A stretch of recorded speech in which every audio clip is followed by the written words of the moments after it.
Selamat pagi saudara dan sahabat dimanapun Anda berada. Senang sekali berjumpa di dalam One Verse a Day. Kita mau merenungkan firman Tuhan hari ini, tapi sebelumnya marilah kita berdoa. Ya Allah, kami sungguh bersyukur untuk hari baru yang Tuhan beri, untuk kekuatan, iman, pengharapan di dalam Tuhan. Kami mau belajar dan merenungkan firman-Mu hari ini. Biarlah Engkau hadir, melawat, dan menerangi kami semua. Terima kasih Bapa. Di dalam Kristus kami berdoa. Amin. Saudara yang dikasih Tuhan, firman hari ini dari Kolose 2 ayat 3. Sebab di dalam Dialah tersembunyi segala harta hikmat dan pengetahuan. Saudara, kitab Kolose merupakan surat Paulus yang mendorong jemaat Kristen di Kolose untuk tetap mengikut Yesus Kristus dan supaya mereka tidak dibodohi oleh ajaran-ajaran sesat atau diombang-ambingkan oleh berbagai paham dan praktik keagamaan yang diajarkan di Asia Kecil pada masa itu.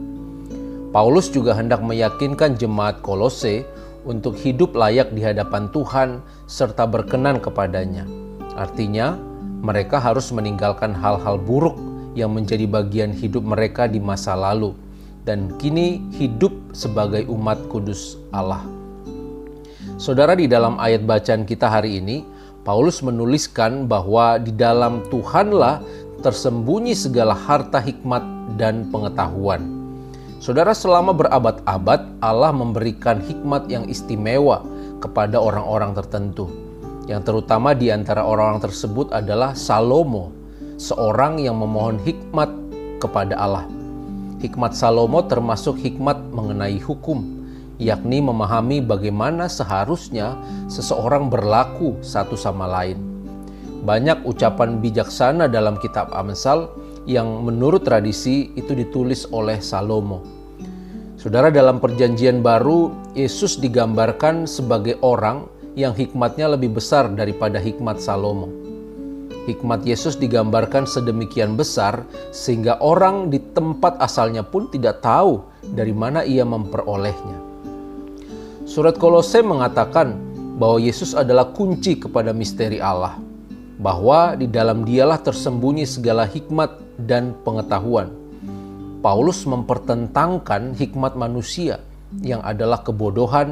Misteri hikmat Allah adalah bahwa Allah telah mengirim Yesus untuk mati di kayu salib demi mengampuni dosa dan menyelamatkan mereka yang percaya pada pemberitaan tentang Kristus. Bagi mereka yang tidak percaya, pemberitaan ini sepertinya adalah sebuah kebodohan karena mereka menggunakan hikmat dunia, bukan hikmat yang diberikan Allah. Saudara, kehidupan kita sehari-hari menawarkan banyak sekali pilihan, apakah itu hal baik ataupun yang buruk. Dan setiap pilihan akan membawa kita kepada sebuah konsekuensi tertentu. Dalam kehidupan kita pula, kita manusia termasuk orang Kristen, kita bekerja, kita berusaha, dan ikut di dalam kompetisi atau persaingan untuk menjadi yang terbaik. Dari situ, kita juga banyak diperjumpakan dengan banyak nilai atau standar yang berkembang dan yang berlaku di sekitar kita. Namun firman Tuhan hari ini mengingatkan kepada kita, saudara, agar di tengah-tengah tugas dan tanggung jawab kita senantiasa tertuju pada Kristus. Di dalam Dia ada harta hikmat dan pengetahuan yang menuntun kita kepada kebenaran. Memang seringkali nilai atau hikmat dari Allah itu berbenturan dengan nilai-nilai dunia ini, dengan paham-paham atau hikmat dunia ini. Misalnya, mengapa kita harus mengampuni? Mengapa kita harus mengasihi musuh? Kenapa kita harus rela kehilangan dan justru kita harus memberi lebih banyak lagi?